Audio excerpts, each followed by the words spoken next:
देखने और सुनने वालों को सलाम अर्ज़ है जी। कामरान चौधरी इस्लामाबाद टॉक से, और इस्लामाबाद में क्या कुछ हो रहा है इस हवाले से बात करनी है। और आज छोटे छोटे दो टॉपिक हैं जो आप तक पहुंचाना ज़रूरी थे। एक तो महंगाई ने आम आदमी का जीना दोभर कर दिया है और महंगाई की एक नई लहर आने वाली है। अब इस नई लहर को जो है वो हुकूमत कंट्रोल करने के लिए कोई इकदाम ले सकती है, या हुकूमत जो है वो सारे का सारा बोझ सारिफिन पर डालेगी इस हवाले से।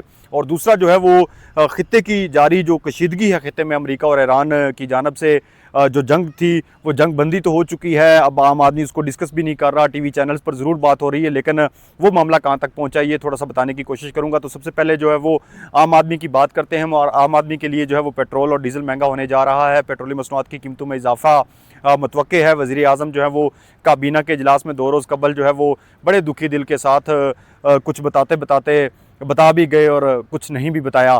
तो पेट्रोलियम मसनूआत जो है वो महंगी होने का ख़दशा है। IMF के साथ बात नहीं बन रही। 1 अरब 20 करोड़ डॉलर जो है वो 8 मई को मिलने जा रहे हैं। एग्जीक्यूटिव बोर्ड का इजलास हो रहा है IMF का, और उससे पहले जो है वो IMF ने जो 1 माह का वक्त दिया था पाकिस्तान को कि रिलीफ दे लें लेवी को कम करके, तो वो अब मुद्दत ख़त्म हो गई और अब लेवी भी बढ़ाने जा रहे हैं। और साथ में आलमी मार्केट में पेट्रोलियम मसनूआत की कीमतें भी बढ़ गई हैं। ईरान अमेरिका जंग को लेकर चूँकि तवानाई का बहरान इस वक्त पूरी दुनिया को मुतासर कर रहा है, वहाँ पे पाकिस्तान भी मुतासर हो रहा है। तो कहीं ना कहीं पे वो जो फैक्टर है ईरान अमेरिका वाला वो अपनी जगह पे, और लेकिन यहाँ की जो हिकमत अमली है वो अपनी जगह पे। और इस हिकमत अमली के पीछे जो अब सबब बन रहे हैं कि रिलीफ़ कहाँ से मिल सकता है, तो रिलीफ़ के लिए अब तक जो इकदाम किए गए हैं हुकूमत की जानब से उनका असर तो मार्केट पर नज़र नहीं आया। और वो इकदाम है कफातशवारी के नाम पर जो 2 हफ्ते तक ढंढोरा पीटा गया कि 29 अरब रुपए बचा लिए गए हैं, तो अब दोबारा नहीं बताया गया कि कितने अरब रुपए बचा लिए गए हैं और उन अरबों रुपए जो बचाए गए थे उनका क्या किया गया है। वो पहले हफ्ते में जो है वो सब्सिडी देकर ख़त्म हो गए, उसके बाद कफातशवारी से कितने बचे ये कोई नहीं बता रहा। तो अब रिलीफ़ कोई नहीं मिलेगा। पेट्रोलियम मसनूआत महंगी होंगी।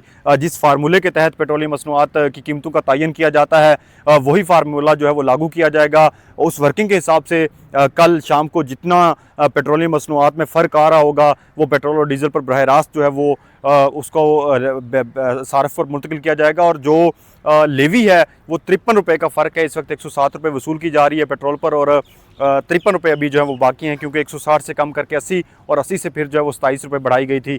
तो अब अली परवेज़ मलिक जो है वो बड़े टीवी चैनल्स पर आजकल सरगर्म है, और हर टीवी चैनल में बैठकर इंटरव्यू में जो है वो बहादुर इंसान वाली बातें करना शुरू हो गए हैं। तो उनसे भी लग रहा है कि पेट्रोलियम मसनूआत जो है वो महंगी होने जा रही हैं। तो पेट्रोलियम मसनूआत जब महंगी होंगी तो बराह रास्त जो है वो आम आदमी मुतासर होगा। ट्रांसपोर्टेशन के अखराजात बढ़ेंगे। डीज़ल पहले तकरीबन 380 रुपये की सतह क्रॉस कर चुका है। पेट्रोल 5 रुपये कम रह गया है 400 रुपये से, और अगर कल दोबारा कीमत बढ़ती है तो ये 400 रुपये की सतह अबूर कर जाएगी, और बराह रास्त जो है वो आप भी और मैं भी मुतासर होने वालों में शामिल होंगे। तो कफायतशवारी के नाम पे जो मार्केट्स बंद करने का सिलसिला शुरू किया गया था उसका कोई फ़ायदा अभी तक नज़र नहीं आया।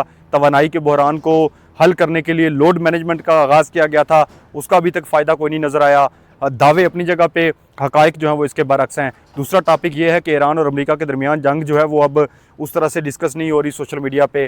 तो उसके पीछे क्या हुआ है? उसके पीछे ये हुआ है कि ईरान और अमेरिका की जंग अब असले और बारूद से जो है वो ख़त्म होकर इकनॉमिक वार बन गई है। और ईरान ने जो कुछ पाने की कोशिश की वो पाते पाते रह गया, और अमेरिका ने जो कुछ खोने की कोशिश की वो खोते खोते दोबारा से फिर जो है वो ईरान पर अब ऊपर से होकर हावी हुआ है। और अब नाए हुर्मुज़ को चारों तरफ से घेरा हुआ है, जिसके बायस ईरान अब जो है वो काफ़ी माशी मुश्किलात का शिकार है। पेट्रोलियम प्रोडक्ट्स जो है उसकी पैदावार रोकने तक जो है वो सोच विचार जारी है, गौर किया जा रहा है, क्योंकि इकनॉमिकली जो है वो अंदर से अब उसकी तिजारत रुक गई है। तेल जो बाहर जाता था वो उसकी सप्लाई बंद हो गई है।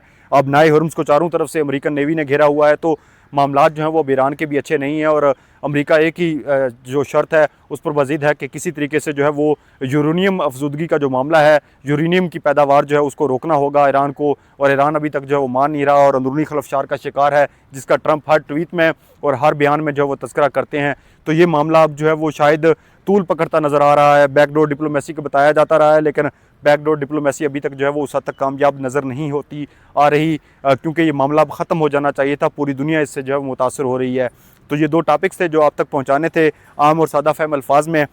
इसी तरह के मज़ीद टॉपिक्स और इन्फॉर्मेशन आप तक जो है वो पहुंचाने की कोशिश भी करते रहेंगे। जाते जाते एक ही दरख्वास्त है कि इस्लामाबाद टॉक को सब्सक्राइब भी कर लें और साथ में बेल आइकॉन का बटन भी दबा लें, ताकि हर नई अपडेट और हर नई इन्फॉर्मेशन जो है वो आप तक नोटिफिकेशन की सूरत में पहुंचती रहे। कामरान चौधरी को इजाज़त दीजिएगा। अल्लाह ने के बाद।